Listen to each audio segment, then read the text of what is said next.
Siddharth Sedani, Assistant Vice President Advisory at Sharekhan, is now with us. Siddharth, a quick view on the markets first. Earnings season now behind us. What are the next triggers to look at? Earnings season is behind us definitely, and the earnings season has not been that great as of now. It's we can't even call as a mixed bag, because we have not seen growth in revenue is concerned.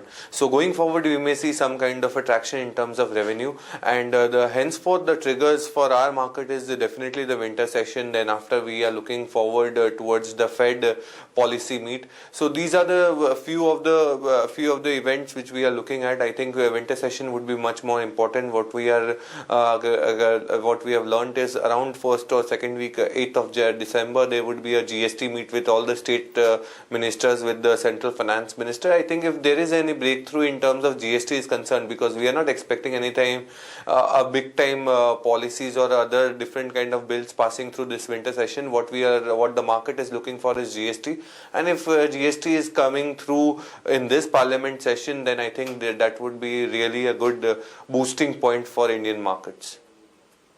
Right. Siddharth, just stay on with us. We're just about a minute remaining for closing. I'll just do the closing and come back to you. A decent day, but a sell-off coming in the last 15-20 odd minutes. So we were at the highest point of the day, up 50 points, and we are closing up about 26 odd points. ICICI Bank flat with a negative bias. Hindalco up 2.5 odd percent. ITC up 3%. ITC played a very important role in the markets going up today or being in the green today. Tata Motors at a point of time was up 2.5, but still 2% gains maintained, 407. Tata Steel is up about 2 odd percent. Bank of Baroda down 1.9%. Infosys down 1.9%. Sun Pharma. Two positive notes coming in today, 754 for Sun Pharma.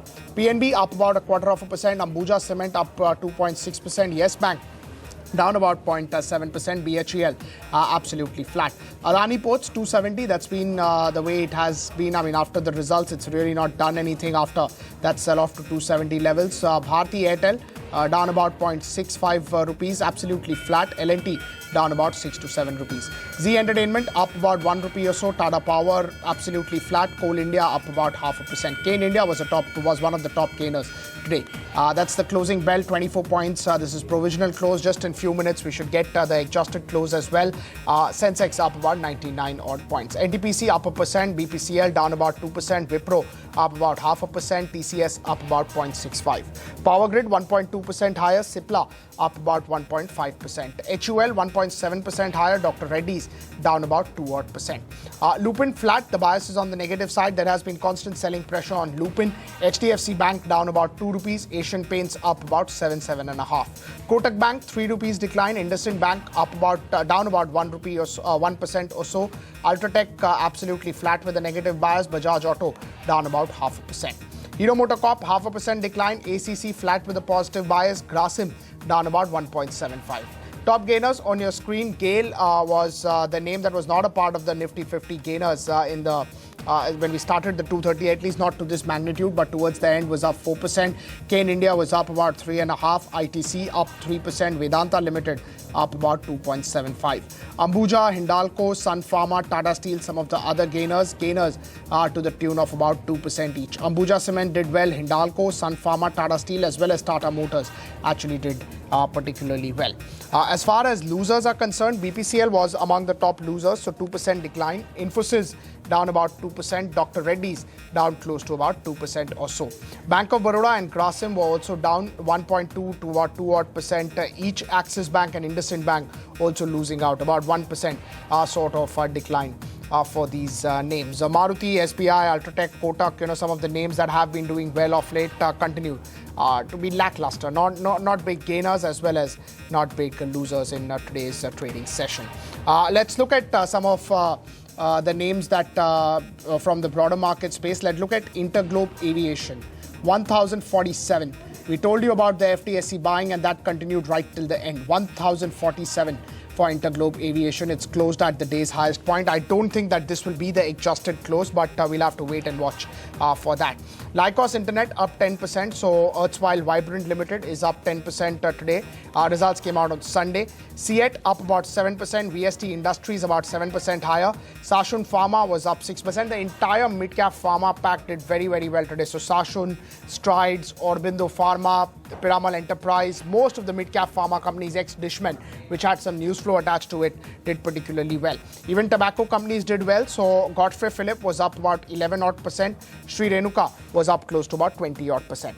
Kaveri Seeds 7% in terms of gains. Deep Industries up 5%. HOEC up close to 8%. IFGL Refactories up about 8%. Andhra Cements up 5%. Mozabear was up 6%. And the list actually just goes on. A lot of mid-cap companies did very, very well today. VRL Logistics 3% lower. Vinity Organics was down 4%. Shobha was down 4%. Dishman close towards the lowest point of the day. It was down 15% towards close. Eros International down about 5 odd percent. TD Power was down about 3.5 to 4 odd percent. ABG Shipyard was down about 5. Tanla Solution was down close to about 5 odd percent. We're talking to Siddharth. He's still with us. Siddharth, you told us about the triggers going ahead. What's your view on the mid-cap space? The buying that we are seeing over there, will that continue? See, it should continue because if you compare it in last 3 months or if you look at the year till date, then also mid caps have outperformed the large cap benchmark vis-a-vis to Nifty or Sensex because of the many reasons that large caps more or less whatever we have seen in last 3 to 4 months, we've seen aggressive selling by FIIs and where we get a free float higher in large caps. So on that basis, what we are seeing that mid caps are doing far better than what large caps are doing. On top of it, operationally, if you look at, there are a lot of good quality companies which has performed very well, where management quality is quite good. If you look at the consistency in terms of earnings are concerned, they are delivering quite well. So these are the reasons why mid cap is doing far better than what large caps are doing, and henceforth also we may see the same traction going forward because the kind of rate cuts we have seen by RBI and the interest rate, lower interest rate, and going forward also we may see cut in interest rates. Mid caps are ones which are going to be benefited more than what large caps are going to be benefited. Right. So you're overweight on select mid cap names. I mean, that's the space actually to focus on. Yes, definitely, because mid caps one can focus on. I would not like to comment like large cap should be a complete avoid because there are a lot of growth stories and value stories available in large cap space too. But I think mid cap space one can take a call because there the bottoms up approach will work very well. In terms of returns are concerned, one can look at multiple times returns in mid caps because the size of many quality companies are too small, and what we are seeing is the industry size is quite big, so the penetration level is quite high in terms of few select mid caps are concerned. Right. What will be your view on Interglobe Aviation? 6% higher today at a new lifetime high.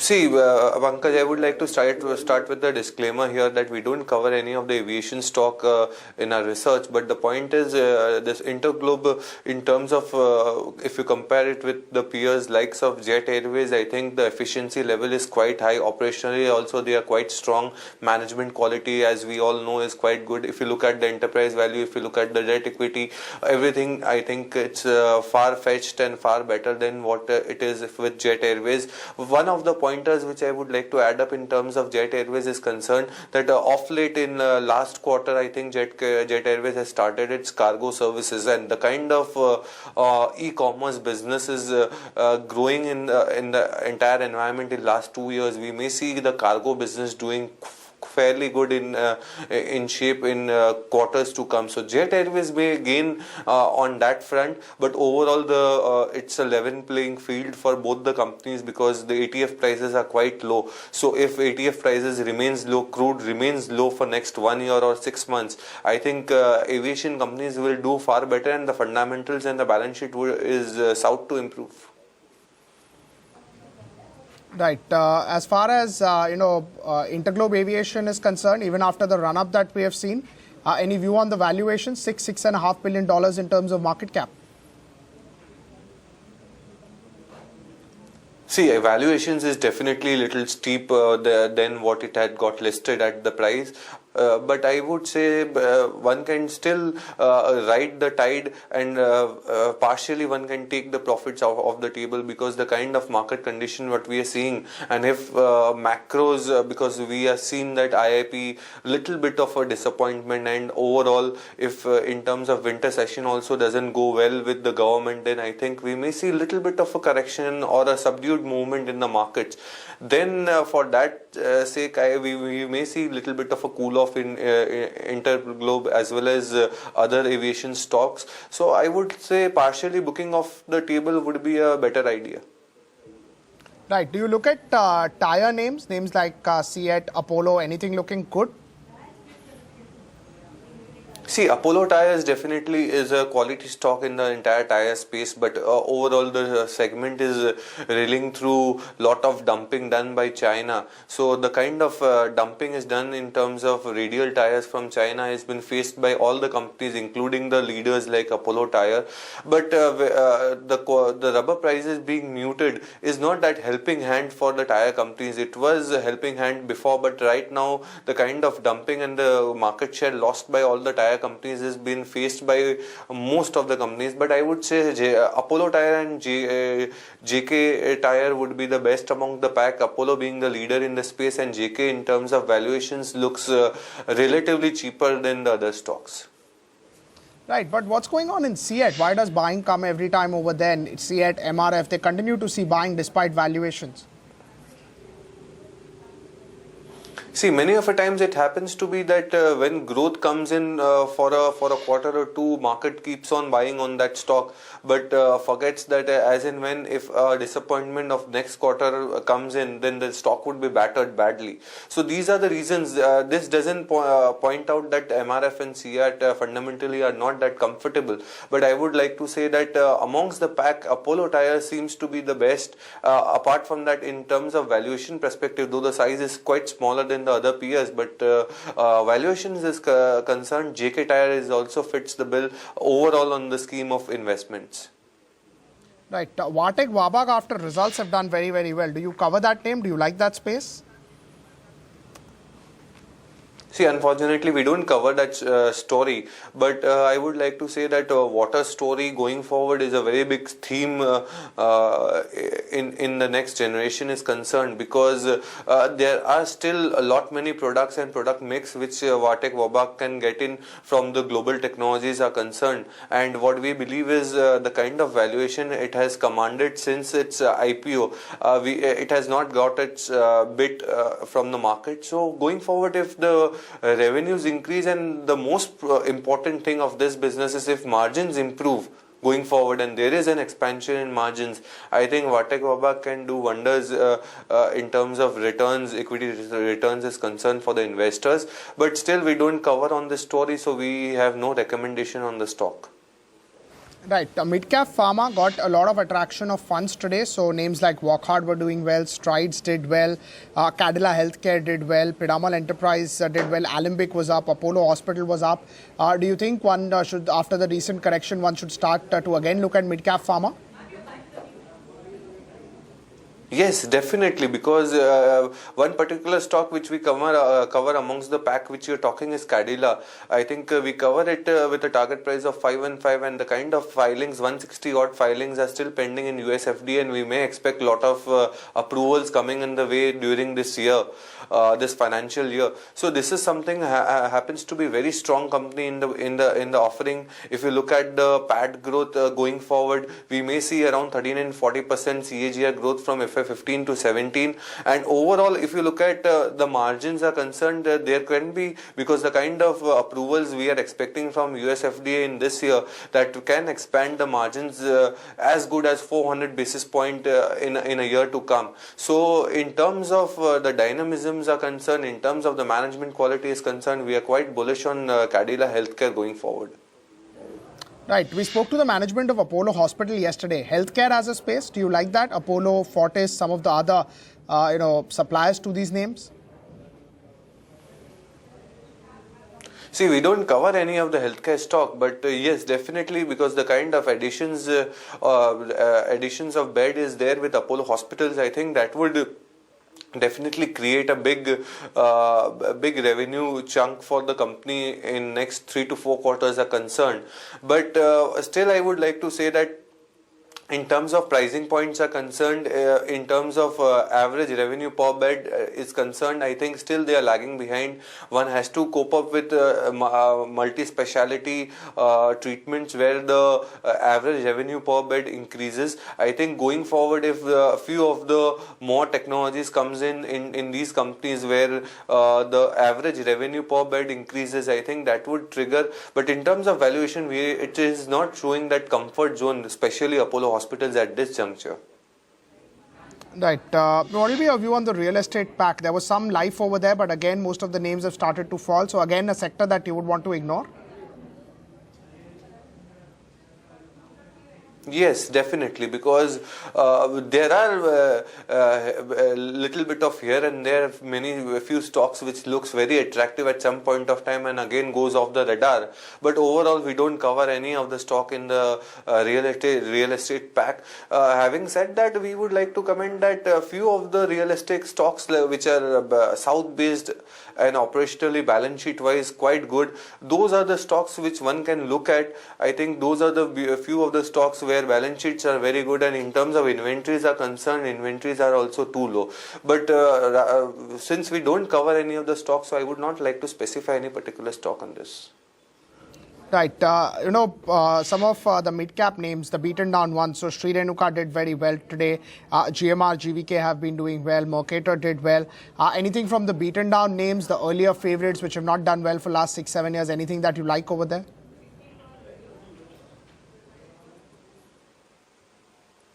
No, you are coming up to the sugar sector?